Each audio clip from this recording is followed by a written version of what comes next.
Lines that we saw at the airport have somewhat dissipated, but you do still need extra time. And the airline terror plot bringing even more attention to an already hot issue. Profiling the passengers that fly. Tonight, a special task force. First, Yaron Brook, president of the Ayn Rand Institute. Yaron, why is now the time to do this? Why now? Well, because we have Islamic terrorists actively trying to kill Americans, and we need to use all the information available to us, including the fact that they are Muslim, in order to try to protect ourselves. We should have been doing this since September 11th.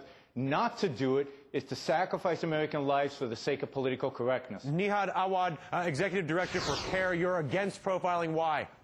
Those who call for religious and racial profiling are motivated more by bigotry than security. And this should be very concerning to me and to all Americans who care about the values of equality and have learned the lessons of racial bigotry as a counterproductive measure. All right, John Banshoff, a legal professor at the George Washington University. Why do you think it's a good idea? Well, somebody who's won more discrimination suits than everybody else on the panel. I strongly favor it because, number one, the Supreme Court has said it's constitutional. Number two, we know it's effective. There's a well-developed mathematics of selective screening. We use it in virtually every other screening area. And three, we know that it's fairer whether you're selected out for more security screening or not. Everybody goes through the process quicker. I think it's time to stop talking about all these pundits and talking heads. Let's test it at a couple of airports. Let the court start sorting out the legalities. Mary Schiavo, you've been with us all week on this. Would you do it or not? Absolutely not. Let's get serious and let's get practical. There are 8 million Muslim Americans flying on 60,000 flights in 450 airports. And by the way, 1/3 of those Muslim Americans are black. You're going to pull them all out of line? I don't think so. It's not only wrong, it's dead wrong. And the last terrorist attacks, other than 9/11, by the way, were carried out by women, and some were white women and Asian women. You're dead wrong on that one. All right, so let's just set aside the issue of profiling explicitly on race or gender and move to the other version of profiling that is put out, which is behavioral characteristics. Are they nervous? But Dylan, the one that really works is to look at ethnicity, age, and gender. That is the most determinative of the level of scrutiny you should give. How does that work, though, John, in the face of what Mary just said? Well, it's very simple. You have different degrees of scrutiny depending upon a wide variety of factors. Ethnicity, age, race, whether people are nervous or not, the manner of dress. You will give more scrutiny to a young Arab male, for example, who appears nervous, than, for example, to an 80-year-old Chinese nun who may also appear nervous. I guess. Absolutely. I mean, go ahead. About this. I think this is speak. This is pure and clear racism that should be rejected by all Americans. We have learned lessons from history, but some people on this show have not learned those lessons. Let's look at 11 years ago. 11 years ago, when Timothy McVeigh bombed the Oklahoma City Federal Building, law enforcement officials wasted 2 days, precious 2 days, looking for a Middle Eastern person. And by pure luck, they found and arrested Timothy McVeigh. Having applied racial profiling, we were about to lose the most important lead because we focused on race and we arrested a Middle Eastern man. Now, we did not apply racial profiling against white male driving trucks. Yeah, we've heard that example. Why was it wrong? Why was it wrong? Hold on. Why do people like to do it today? This is pure racism. It is ineffective. Federal law. Give me 1 second. Hey, hold on, guys. Hold on. Nahad, here's the argument that you get back is, and Yaron will tell you this very clearly. He said it earlier this week on the show. It's different because we are at war right now with a specific group, and as a result, we should be more attentive to that group. No, that's not the difference, Dylan. The difference is when we're looking for breast cancer, for example, even though it's occasionally found in younger women, even though it's rarely found in men, we screen older women. If we were looking to stop a terrorist plot by triad Chinese, we'd be looking at Asian Americans. We wouldn't be looking at Arabs at all. Absolutely. That's the mentality. So, Nahad, why is that not rational? That's the mentality we had 11 years ago when Timothy McVeigh bombed. But it's not 11 years ago.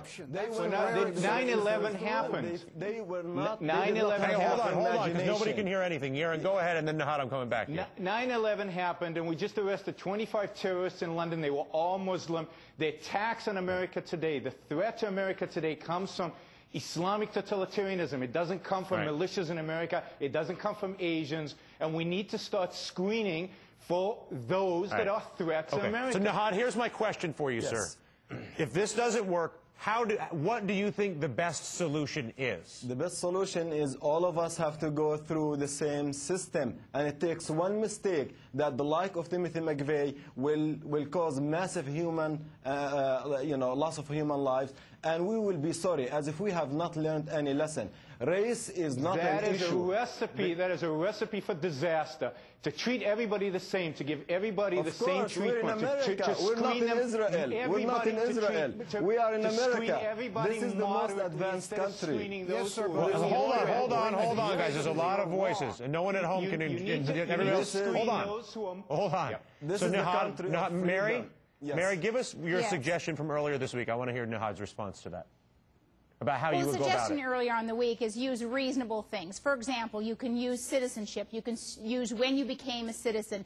You can use behavioral profiling that's based on being nervous. You have spotters in the airports, etc. You look how they're traveling. For women, are they alone? For men, are they in groups? There are all sorts of things. The Israelis have worked them out over 30 years. You cannot give this to a workforce of 65,000 TSA agents and say, pick out people who look suspicious, not the least of which, has anybody not looked up when they've gone through security? The TSA employees look more like the security terrorist profile than those of us going through security. It is impossible. What you have to do is you have to buy the equipment to do the explosive detection. You have to take liquids and knives. By the way, they're letting bows and arrows on aircraft. Is that not idiotic? You have to stick to your plan and take weapons off the planes and, yes, use intelligence. But remember, North Korea bombed a South Korean jetliner with a very attractive Asian woman who was trained in Eastern Europe. They're our enemy, too. By looking at one attack and looking at the last attack, we're going to leave ourselves deadly wide open. John Banzhaf, go ahead. John, why is that not the rule? John, go ahead. Why is that not a better idea? Well, that may work, but the question of treating the 80-year-old Chinese... But my question is, why is Mary's idea not better? Mary's idea is probably a good idea, but the testing of mathematics, which works in every other area, says that you test where the probabilities are highest. If the probabilities are much higher that young Arab males are going to be carrying on bombs than Asian or African-American old women, you put more scrutiny on one, less on the other. Doesn't mean you ignore them. Everybody gets some scrutiny. You put more on those in a suspect category. Mary's saying that is an absurd task. Everybody benefits. The lines move forward faster, even for those who are singled out. Think about it. It's absurd not to do it, Dylan. It's absurd not to do it. It's absurd to ignore facts. It's absurd to ignore elements. Right. It's absurd to say this is out. But we're only going to focus listen to me, Yaron, because I'm not saying nobody's disputing the factual reality up to this point. Both Arabs or not. Hang on one second, Nahad. Yeah. But the question, and I think Mary hits this point very well. If we simply focus our attention or the majority of our resources on one group of people, A, do we not then leave ourselves vulnerable to every other group that they can then utilize? Whereas if you look at Mary's suggestion, it is uniform in that the characteristics it identifies as those that present the highest probability threat. We should Why use is that all not the better? Characteristics. We should use all the characteristics that Mary mentions, plus ethnicity and religion when those are relevant. Right now, we're at war with a particular religious group, a radical form of that religion, and we need to take that seriously. So coming to Nahad next. Hold on, Nahad, here's my question. We know you object, obviously, to the ethnicity and religion component.